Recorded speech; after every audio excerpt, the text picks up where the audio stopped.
This story is titled, Brother Ruined My Life and My Parents Disowned Me. But now he shows up and begs me to help him because parents are threatening to cut him off financially. Hey everyone! Before we jump into today's video, I need your help. We've noticed the channel is losing some traction, and subscribing is one of the best ways you can support us. It's quick, free, and it helps us keep bringing you awesome content. Your support means the world. Let's keep this channel growing together. Thanks so much. Now let's start the video. Hi Reddit. I'm Emily, 28 female, and to put it bluntly, I was never supposed to exist. At least not as a girl. That sounds dramatic, but it's the truth. My mom always dreamed of having two boys. She wanted her perfect, sporty little team of sons to carry on the family name and be everything she'd envisioned in her head. When she got pregnant with me and found out I was a girl, she was devastated. My Aunt Rachel, who I'm still close with, once told me something I've never been able to shake. Apparently, when my mom found out I was a girl, she actually looked into terminating the pregnancy. By the time she got serious about it, it was too late and considered risky. So I was born. Not as a blessing, but as a regret. Mom never outright told me I was unwanted, but she didn't have to. It was in the way she looked at me, the way she treated me, and honestly, the way she talked about me when she didn't think I was listening. I was a fussy baby, a needy toddler, and later, a difficult child. Nothing I did was ever good enough. And then there was my older brother, Jake, 30 male, who could do no wrong. Jake was their golden boy, the apple of their eye. He was everything I wasn't. Confident, charming, and honestly, a complete jerk. But my parents didn't see that. To them, Jake was perfect. If you asked them back then or even now, he practically walked on water. Jake wasn't just the favorite. He was the villain in my story. He made it his life's mission to make me miserable. Growing up, Jake had this knack for getting me into trouble. If something went wrong in the house, it was always Emily did it. He broke Mom's favorite vase? Must have been me. He took money out of Dad's wallet? Obviously my fault. He'd come up with these wild, detailed lies, and no matter how absurd they sounded, my parents always believed him. It got to a point where I didn't even bother defending myself anymore. What was the point? They never listened. Jake was always just being a kid or didn't mean any harm, while I was labeled as the troublemaker who needed to learn how to behave. But Jake didn't stop at just lying. He made school hell for me too. He spread rumors about me to my classmates, sometimes in ways that were so subtle I didn't even realize it was him at first. I'd notice friends pulling away, acting distant, and then find out weeks later that Jake had told them I said something nasty about them, or that I was too weird to hang out with. By the time I hit middle school, I didn't have many close friends left. I couldn't bring people over to the house because Jake would either humiliate me in front of them or later use whatever he overheard against me. He'd twist my words and make it sound like I was bad-mouthing our parents or being ungrateful. And of course, Mom and Dad believed him every single time. The favoritism was glaringly obvious.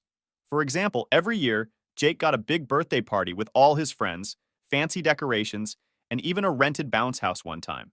When it came to my birthday, it was a cake at the dining table and maybe a card if they remembered. One year they forgot entirely. Jake made sure to rub that one in.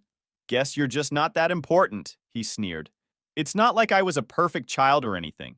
I wasn't super outgoing. And yeah, I was a bit sensitive. But can you blame me? Growing up in a house where I was constantly put down or ignored took a toll on me.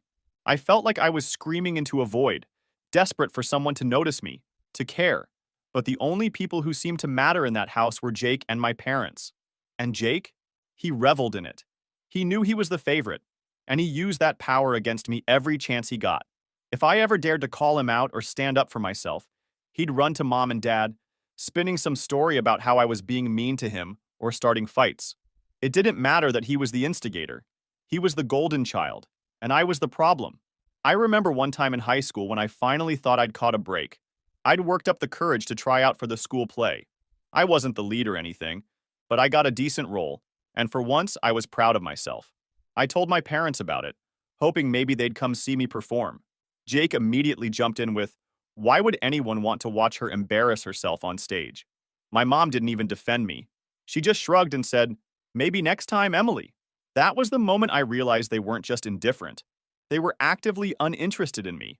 Jake wasn't just cruel. He was calculated. He knew exactly how to get under my skin and make me feel small. And the worst part? He never faced any consequences for it. Mom and Dad never called him out or punished him. If anything, they encouraged it by always taking his side. Every day felt like a battle I was destined to lose. I'd try to focus on school or my hobbies, but Jake was always there, lurking in the background, ready to tear me down. And my parents? They didn't care. To them, Jake could do no wrong, and I was just there, a mistake they couldn't undo. And yet, somehow, I survived. Maybe it was stubbornness, or maybe it was the faint hope that one day things would get better. But if there's one thing I've learned, it's that you can't force people to love you. You just have to find the strength to walk away, and that's exactly what I did later. By the time I turned 18, I was done, like completely done, with my family. I knew the only way I'd ever have a chance at real happiness was to get out of there. So I put everything I had into school. I wasn't just trying to get good grades. I was fighting for freedom. I worked my butt off to get a scholarship to a college out of state. I applied to every program, wrote essay after essay, and spent hours filling out financial aid forms.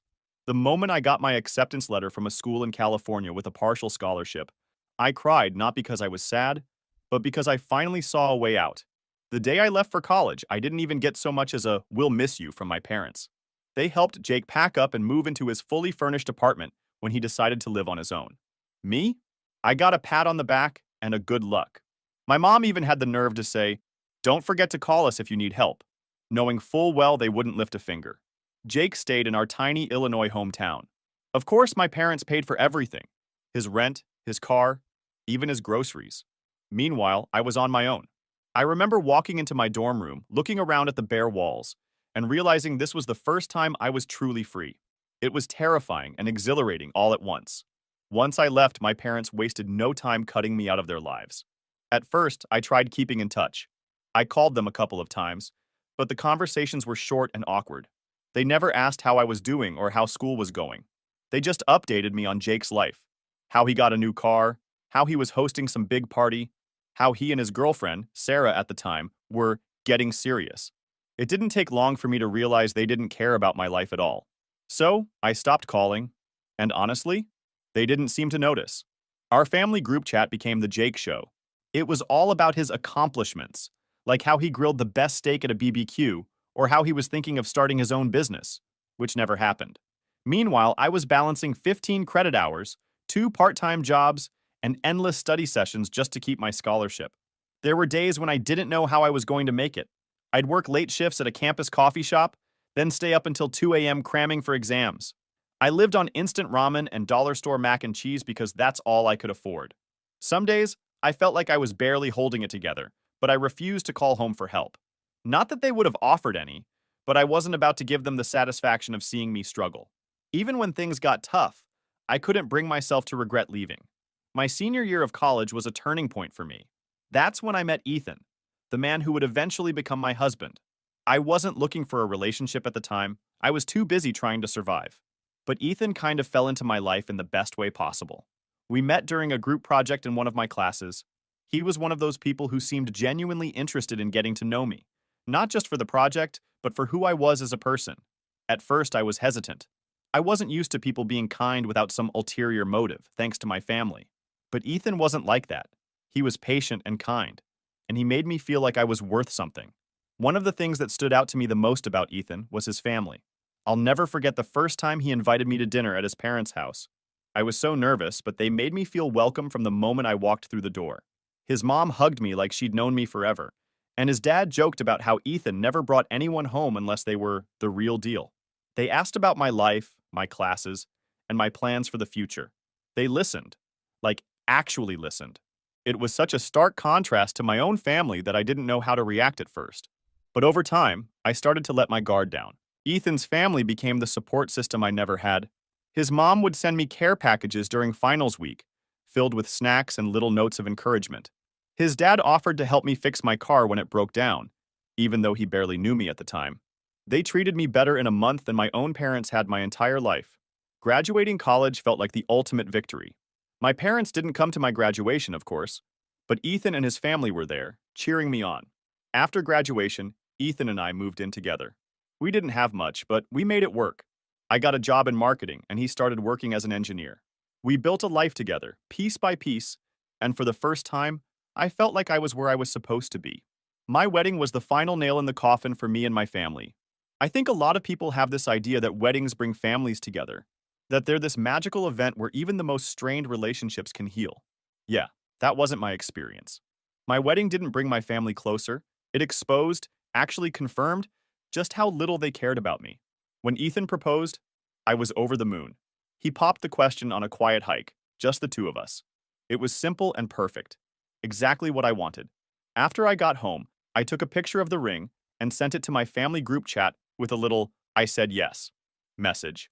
I wasn't expecting a parade or anything, but I thought I'd at least get a congrats or some kind of acknowledgement. Instead, nothing. I got left on read. I checked the chat later that night, and I could see they'd all read the message. My mom didn't reply. My dad didn't reply. And Jake? Of course not. I even double-checked to make sure the message was actually sent. It was. They just chose to ignore it. That was the first time I realized they probably weren't going to care about my wedding at all. And I was right. As I started planning, I kept trying to include them. I'd send my mom texts asking for her opinion on things like venues or color schemes. Nothing big, just stuff like, "What do you think of these flowers?" Or, "Do you have any recommendations for a dress shop?" Half the time, she wouldn't reply. The other half, she'd give me these one-word answers like, "nice" or "pretty," which basically screamed, "I don't care." At one point, I even asked if she wanted to come with me to look at dresses. She said she was too busy. Too busy doing what? I have no idea. Watching TV, maybe? So I just stopped sending anything. Meanwhile, Ethan's mom was over the moon. She helped me pick out my dress, organize the guest list, and even spent an entire weekend DIYing centerpieces with me. She made me feel like I actually mattered. Jake, on the other hand, took it a step further. Not only did he not care about my wedding, but he actively tried to sabotage it. My cousin Megan, the only family member I still talk to, and she's now renting a room in my parents' house because her parents are in a different country and were worried about her living on her own. Anyways, later told me how he convinced my parents that I was disrespectful and ungrateful for not involving them enough in the wedding prep. He told them I didn't care about their opinions and that I was intentionally leaving them out of everything. What really pissed me off was that it wasn't true. I tried. I reached out. I asked for their help. They were the ones who didn't care. They were the ones who ignored me. But of course, Jake spun it like I was the bad guy. And my parents, being who they are, were easily convinced. Things escalated when I sent out the wedding invitations. I included my parents and Jake, of course, even though I was starting to wonder why I bothered. A few weeks later, I called my mom to ask if they'd RSVP'd yet because I hadn't heard anything. Her response? "Oh, we haven't decided if we're coming yet. Jake said we should think about it." Think about it? What was there to think about? It was my wedding. I was their daughter. But apparently Jake had been telling them how I didn't deserve their support. He told them I only reached out to them when I wanted something, and that I didn't truly value them as a family. That was rich coming from Jake, who spent his entire life taking from them without giving anything back. He got everything handed to him on a silver platter, but somehow I was the ungrateful one for not worshiping them the way he did. As the wedding got closer, it became clear they weren't coming. My mom stopped responding to my messages altogether, and my dad barely said 2 words to me when I called. Megan tried to convince them to change their minds, but Jake doubled down, telling them they were supposed to be the center of everything. The irony of that statement still makes me laugh. I literally asked them to be part of the process. I wanted them to be involved, but they made it clear over and over again that they didn't want to step in. And now they were twisting it. The wedding day came, and they weren't there. No text, no call, nothing. Just empty seats where my parents and brother should have been. I won't lie, it hurt. Even though I knew not to expect much from them, it still stung to look out into the crowd and not see them there. But Ethan's family? They showed up in full force. His parents, his siblings, his cousins, they were all there, cheering us on and celebrating with us. His mom even gave a little toast during the reception, saying how proud they were to officially welcome me into the family. After the wedding, I decided I was done. I didn't call my parents to ask why they didn't come. I didn't send them pictures or updates. I didn't even bother replying when Jake sent me a snarky text saying, "Hope your big day was worth ignoring your family." I blocked Jake's number after that. I figured there was no point in keeping the lines of communication open when all he ever did was tear me down. If they didn't want to be part of my life, that was their choice. But I wasn't going to keep trying for people who couldn't even bother to show up for me. So, while I was over in California building a life with Ethan, my brother Jake stayed back home, basking in his golden child glory. If you've been keeping up, you already know that my parents worship the ground Jake walks on. That didn't change when he got married. In fact, it only got worse. Jake married Sarah, and my parents went all out for their wedding. I didn't get an invite, not that I'd have gone, but my cousin Megan kept me in the loop. She told me they practically covered everything: the venue, the catering, the flowers, even Sarah's dream dress. Megan said the whole thing probably cost more than what most people spend on a down payment for a house. Speaking of houses, guess who got one of those too? Yep, Jake and Sarah didn't even have to worry about buying their first home because my parents bought it for them. A 3-bedroom, 2-bath house in a nice suburban neighborhood, all fully furnished. Meanwhile, I was over here in California, working 2 jobs just to save up for a decent apartment with Ethan. Megan would call me every once in a while with updates about Jake's charmed life. According to her, my parents were over at his house constantly, doting on him and Sarah like they were royalty. They'd babysit their dog, help with landscaping, and even stock their fridge when Sarah didn't feel like grocery shopping. I'll admit, hearing all that stung a little. Not because I wanted their help, I'd been fine on my own for years, but because it was just another reminder of how differently they treated us. When I got married, they couldn't even bother to send me a text. But for Jake, the sky was the limit. For a while, everything seemed picture perfect for Jake and Sarah. My parents bragged about them to anyone who would listen, acting like they were the epitome of success. Megan told me how they'd gush about how Jake found such a wonderful wife and how they're building such a beautiful life together. But then, things started to shift. After a couple of years, my parents started dropping hints about grandchildren. At first, it was subtle. Little comments about how a baby would make their family complete, or how they couldn't wait to spoil a grandchild. But subtlety isn't really their strong suit, so it quickly escalated. Megan told me my mom became borderline obsessed with the idea of grandkids. She'd bring it up every chance she got, pestering Jake and Sarah about when they were going to start a family. My dad wasn't much better. He'd make comments about continuing the family name, and how it was Jake's responsibility as the eldest son to carry on the legacy. I wasn't surprised, honestly. My parents have always been weirdly traditional, especially when it comes to family stuff. They don't just want grandkids, they want biological grandkids. Adoption? Not an option in their eyes. It had to be blood-related grandchildren, preferably a boy to carry on the name. Jake and Sarah, for their part, tried to dodge the topic for as long as they could. Megan said Sarah would laugh it off or change the subject, while Jake would make vague excuses about not being ready yet. But my parents weren't buying it. They started pushing harder, to the point where it became this constant source of tension.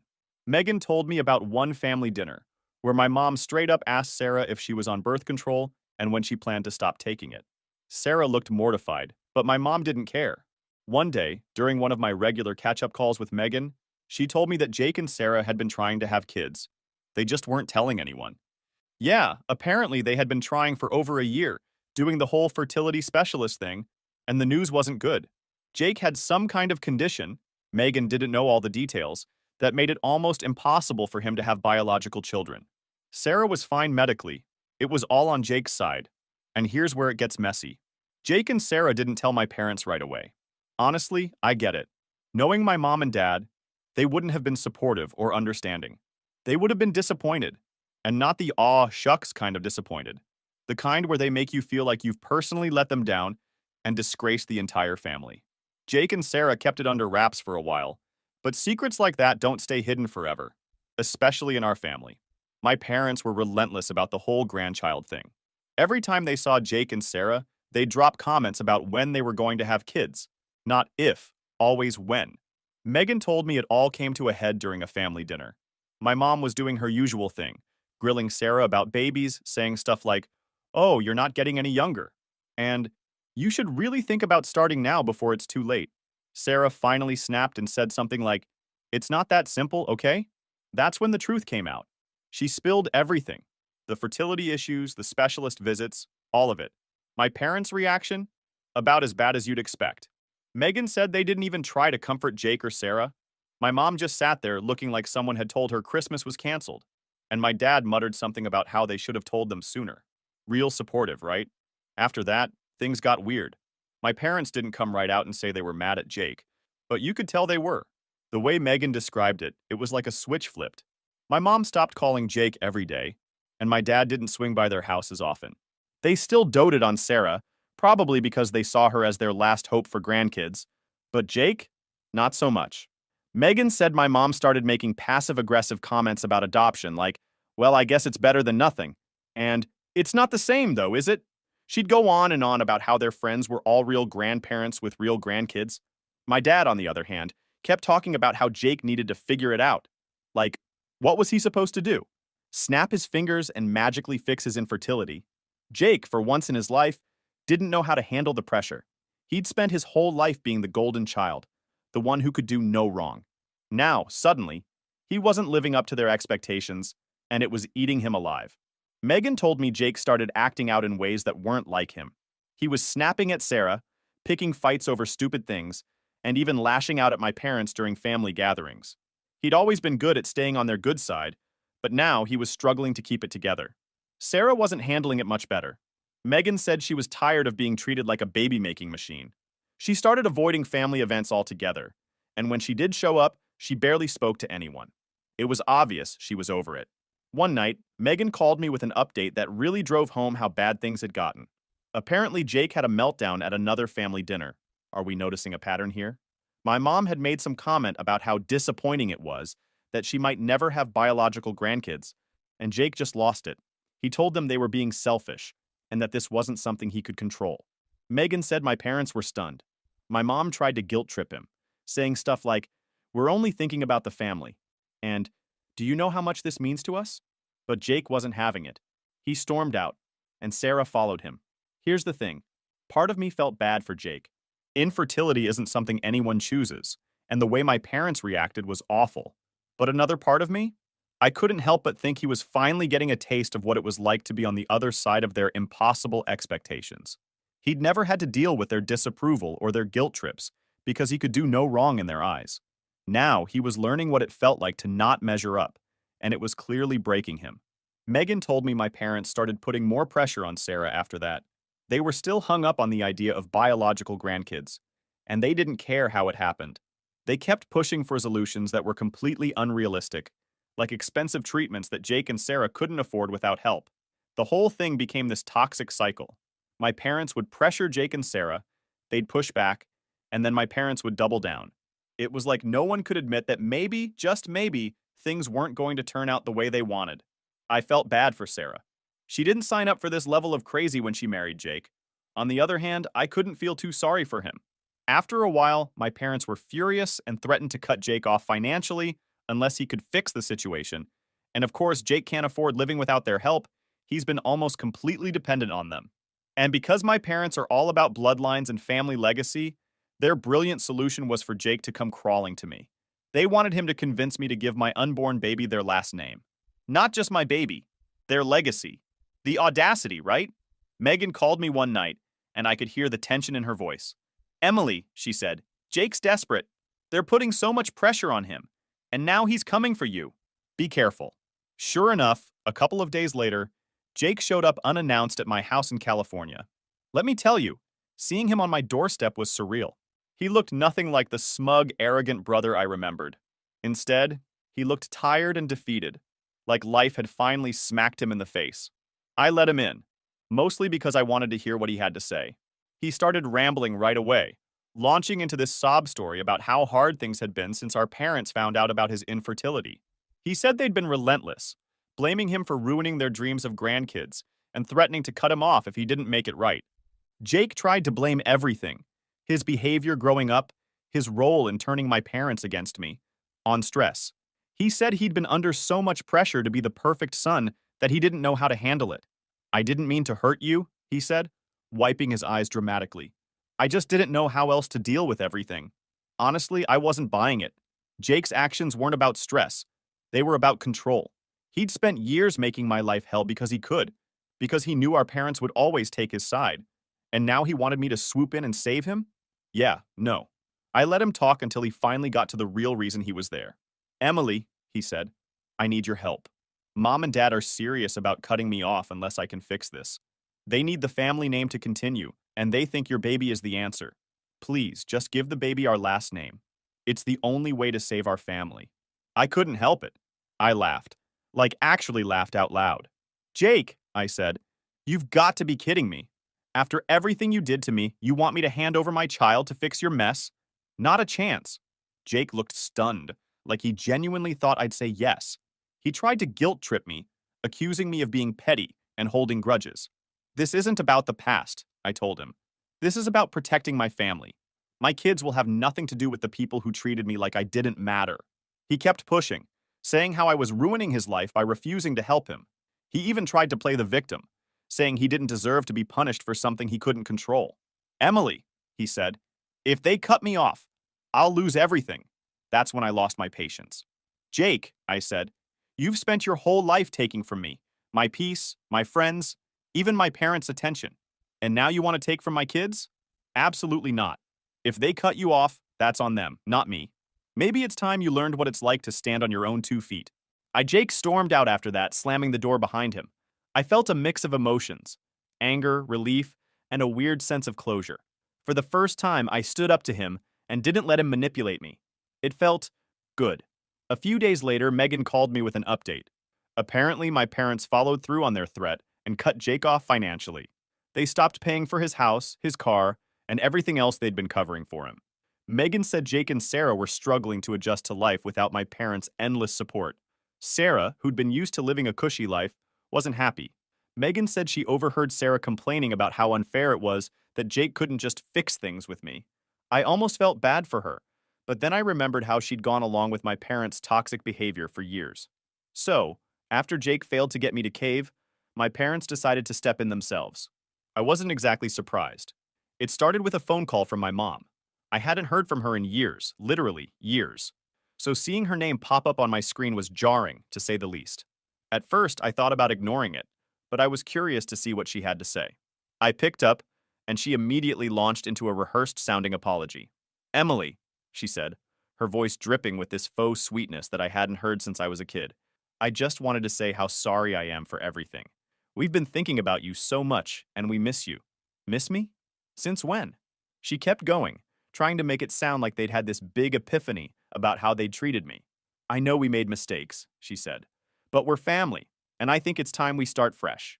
I cut her off. Is this about Jake? There was a long pause on the other end. She clearly hadn't expected me to be so direct. Well, yes, she admitted, her tone shifting. But it's not just about him. It's about the family.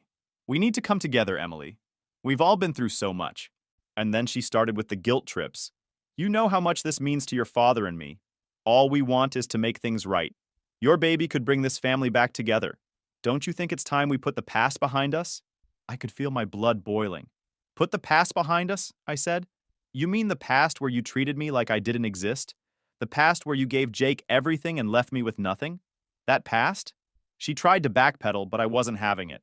I told her I wasn't interested in letting them use my child to fix their mistakes. She started crying, saying how much it hurt her to hear me talk that way, but I stood my ground. A few days later, my dad called.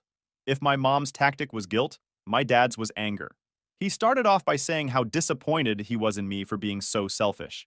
He told me I was tearing the family apart, and that I needed to grow up and think about the bigger picture.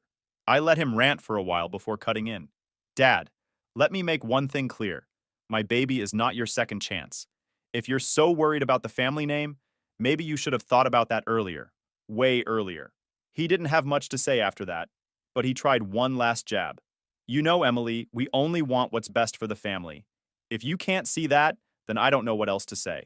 I had enough and blocked them everywhere, and I haven't heard from them since. Meanwhile, I'm focusing on my life and what's coming. Ethan and I will be raising our kids in a loving, healthy environment, something I never had growing up. Megan and Ethan's family have become my support system, and I couldn't be more grateful for them. I've thought a lot about whether I should feel guilty for cutting off my family, especially Jake. But every time I think about it, I come back to the same conclusion. I don't owe them anything.